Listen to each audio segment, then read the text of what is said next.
Amen. We are going to start with a fun, well, I think it's fun, kind of scavenger hunt. So adults, but mainly children, there are 6 gates hidden around Central Hall in this room, not outside this room. They may be up at the top, they may be within the seats, there may be one right there. If you could go and find them and bring them back here, like now, that'd be brilliant. Go.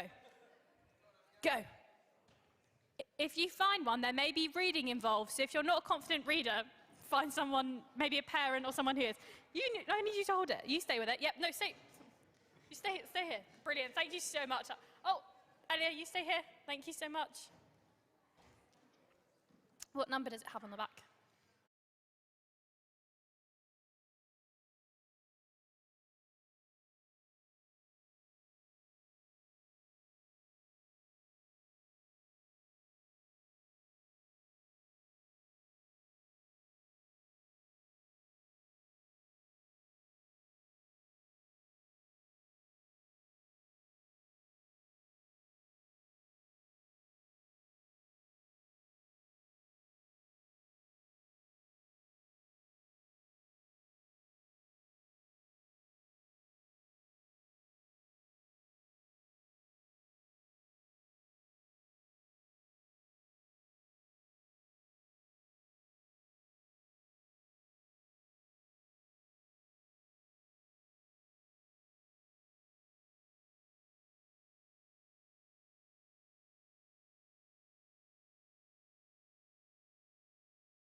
I can read your one. Oh, you want Verity to read it?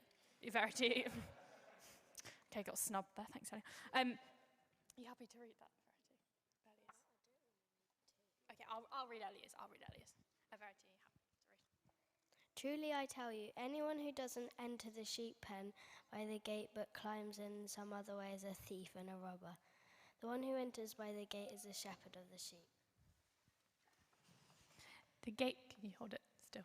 Thank you so much. The gatekeeper opens it for him, and the sheep hear his voice. He calls his own sheep by name and leads them out. When he has brought all his own outside, he goes ahead of them. The sheep follow him because they know his voice. Abigail, are you happy to read? They will never follow a stranger. Instead, they will run away from him because they don't know if the voice of the strangers. Jesus gave them this figure of speech, but they did not understand what he was telling them. Jesus said again, I truly tell you, I am the gate for the sheep, and all came before me are thieves and robbers, but the sheep didn't listen to them. Do you remember what it says? I am the gate. If anyone enters by me, he will be saved and will come in and go out and find pasture. Thank you so much. You're so helpful. Thank you. A thief Sorry, no, go. A thief comes only to steal and kill and destroy. I have come so they may have life and have it in abundance. Brilliant. Can we have a round of applause for our readers? Amazing. And helper, thank you so much. I might just quickly put this back together. That's fine, it's fine. But very, very helpful. Thank you so much, guys. So helpful. Thank you all so much. Brilliant. Fab. Can we have the slide, Mikey, please? Thank you. Dun, dun, dun, dun. Bam. Right. I am the gate. Now, I don't know about you, what comes to mind when you think of gates? I love if you can turn to someone next to you and say the first thing that comes to mind when I say the word gate. Like if you had to describe your perfect gate ever. Go.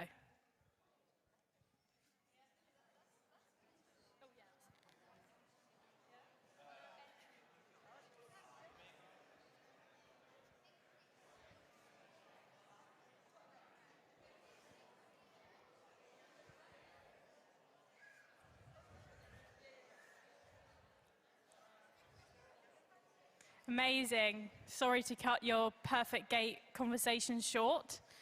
But maybe one like the ones I've had pictured above comes up. Those gates at the end of your path as you leave your house.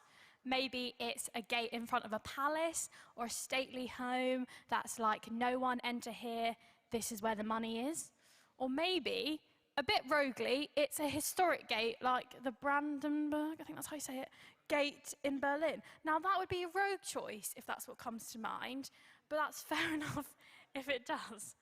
For me, it is the gate that no longer exists that was at the end of my parents' garden when I was growing up. And I loved swinging back and forth on this gate. And my mum would go, Sara, you're going to break that gate one day.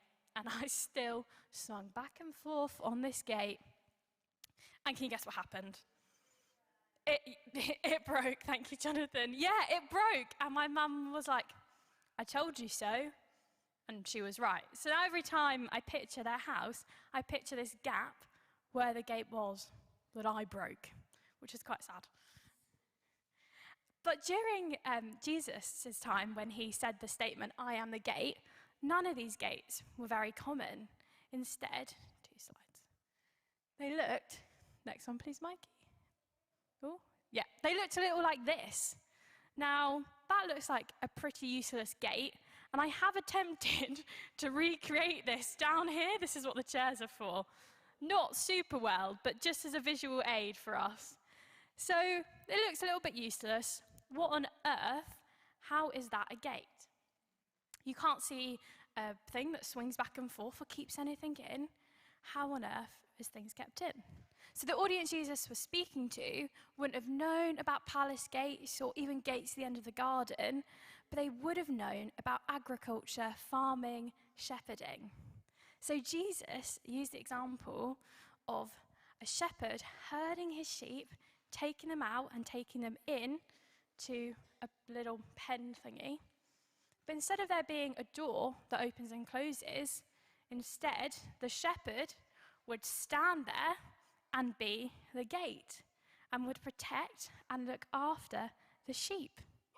So he's not speaking about a door that opens and closes, but instead a physical person sitting or laying down in the place. So I'm just going to attempt to move this cross while holding a microphone. So this could go very wrong. Oh, okay, she's got it. I'm going to put this cross here to help show us that when Jesus says he is the gate, he is saying that he is standing here looking after his sheep. Now, when I found this out, I thought this was so cool and just brought a completely new meaning to the statement, I am a gate. So, with this in mind, keep that in our heads, I'm just going to share 2 points that really stood out to me from this verse. Children, teenagers, even adults, if you can remember the 2 points at the very end of church, and you can come and tell me what my 2 points were, you might get a small prize that's edible. So, we need to have our listening ears on. Yeah? Fab. So, point number 1. Next slide. Thank you so much, Mikey. Only through Jesus are we saved. I am the gate. If anyone enters by me, he will be saved, will come in and go out and find pasture. Many people in this room will have a story of how they came to know Jesus. They will all be different and all be really unique. I'm going to share a really, really short snippet of my own to kind of hone in on this idea that Jesus saves. I loved going to church as a child, and I loved going to conferences like New Wine. I loved the groups. I loved the excitement. All of it, love, love, love. But I'd get home after it, and I'd be like, oh, that's that. And I wouldn't think about it for a whole another year. And then I'd come back, and I'd be like, that's so fun. I love Jesus. Jesus is great. And I'd get home the next day and be like, okay, cool. That's that. It's almost like Jesus and my faith lived in a cowshed, which is not true, but that's how I saw it. And I felt really fed up. I was like, why on earth do I feel like this? I just didn't understand. It was almost like for 1 week of the year, I was here. I was ready to step into the gate, into the pen. But for the other time of the year, I was here, kind of on the edge, not really sure. And that was a lot of my life growing up. And then I had some teenage years that were pretty difficult. And I just felt completely abandoned. I was like, oh, I'm not even anywhere near here. I'm all the way over here. I have no idea who Jesus is. If he really loved me and I was safe, none of this would be happening to me. Now, there wasn't a magic moment when I suddenly ran and I was here and I was ready to step in. It was more like little baby steps, knowing that actually Jesus did love me and there was nothing I could do. No matter how good I was, it didn't matter. All I had to do was come to Jesus, the gate, and be welcomed in and find pasture, which basically just means a nice green land. And I was so shocked when I realized that. I was like, oh, it's done. There's nothing more that can be done. And that's just so important for us to remember. See, when we picture, when Jesus said, I am the gate, it wasn't a gate like the ones I pictured earlier, but it was him. So therefore, we are all invited to come through this gate because of what he did on the cross, which I just think is so amazing. There is nothing more that you can do because Jesus has done it all. So that's the first point. Only through Jesus are we saved. Second point, listen and know his voice. The sheep follow him because they know his voice. They will never follow a stranger. Instead, they will run away from him because they do not know the voice of a stranger. Now, children, do you know your parents' voice? Yeah? Kinda. Okay. Well, Jonathan said kinda, so I think you do though, Jonathan. So if you hear your mum and dad shouting your name across a park, in a supermarket, you go, oh, that's my mum. I know if my mum, even to this day, shouts, Sara, really loudly in a supermarket, I'm like, oh, she's somewhere, I've got to go find her. I can recognize and hear her voice so clearly because I know it. But if a stranger says my name, most of the time they say Sarah, so I don't respond because that's not my name. But if they happen to shout Sara, if it's not a voice I recognize, I'm very unlikely to go seeking it out and finding them. And in the same way, I would find and run to my mum. And that's what Jesus is showing us here. He's saying he is a voice that can be trusted. He is the gate. He is the shepherd who protects. Lewis is going to talk about the shepherd next week, so I'm going to try not to get into that. But he is the voice we can trust and come to and know, which is just so cool. See, we should be actively trying to hear from him and gain more understanding so we don't listen to the voices of strangers, but instead listen to him. So, because a gate is not just only something, we're going back to thinking about gates in the terms of the ones that I broke in front of the garden. That gate isn't just there for fun, it's there to separate almost the public from the private. And Jesus, because he died on the cross, he can be our meeting place with God. We can come in to this little pen and we can hear from the Holy Spirit, we can hear through the Bible, we can hear in so many ways from God because of what Jesus did. We can know his voice because Jesus is the gate and died for us.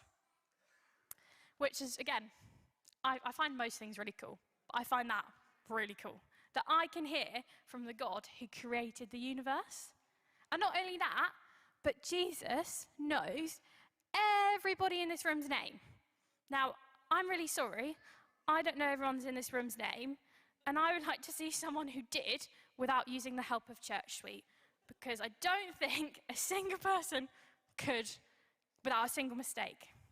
But Jesus knows everybody in this room's name and welcomes them in to this pen where he is the protector, which again, really, really cool. So my 2 points for recapping purposes was, only through Jesus are we saved, and listen to his voice. Now, I'd love for us to have a time of response. Children, thank you so much for good listening and hopefully remembering. We would love for you to stay in for the first song for our response, because you can also hear from God. So my first response, 2 is my magic number today. The first response is maybe you feel like I did, like you're half in the gate, half out the gate, or even if you're over there like I felt. I'd love, if that is you, you come in. You are so welcomed. Jesus knows your name and you can come in and find pasture. So if that is you, I'd love to, if you can maybe tell someone around you or prayer team. Yeah. Come and find someone in the prayer team and we would love to pray for you. Secondly, I love children as well. We just spend some time giving space and listening to God, knowing his voice. Now, there are lots of different ways we can hear from God. I'm going to list out a few just so we can be aware of them.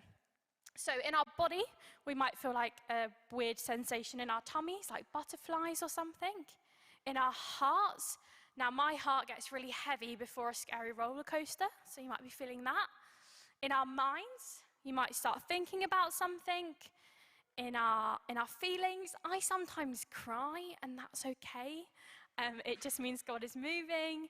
Our eyes, we might see something, or in our ears, we might hear something, or a Bible verse might come to mind. So children, for the first song, I'd love if you can just stay and be here and be listening, seeing if God is saying anything to you, if he is speaking to you in any way. That'd be amazing. And then after that, a craft will come out for you. So over to the band.